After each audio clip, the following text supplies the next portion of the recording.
গেল বছর চুক্তির মেয়াদ শেষ না করে বাংলাদেশ ক্রিকেট বোর্ড বিসিবির চাকরি ছেড়েছিলেন টনি হোমিং। রাগ অভিমানের পালা শেষ করে অস্ট্রেলিয়ান এই কিউরেটর আবারও বাংলাদেশে ফিরলেন বছরখানেক পর। আগামী 2 বছরের জন্য বিসিবির টাফ ম্যানেজমেন্ট উইংয়ের প্রধান হিসেবে যোগ দিয়েছেন তিনি। দায়িত্ব বুঝে নিতে গতকাল মিরপুর শেরেবাংলা জাতীয় ক্রিকেট স্টেডিয়ামে আসেন এই অস্ট্রেলিয়ান কিউরেটর। এরপর দ্বিতীয় দিনও মিরপুরে আসেন হোমিং। মাঠ কর্মীদের দেন প্রয়োজনীয় নির্দেশনা। এরপর চলে যান মিরপুরের মূল মাঠে। সেখানে গিয়ে দেখেন উইকেটের অবস্থা। তবে সবকিছু ছাপিয়ে আলোচনায় কত টাকা বেতনে চাকরিতে ফিরলেন হোমিং। বিসিবির একটি সূত্র নিশ্চিত করেছে মাসে $8,000 চাকরিতে যোগ দিয়েছেন হোমিং।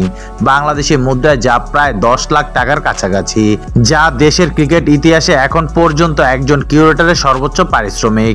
সেই হিসাবে হোমিং এর বাৎসরিক বেতন দাঁড়াচ্ছে 1,16,00,000 টাকার কিছু বেশি।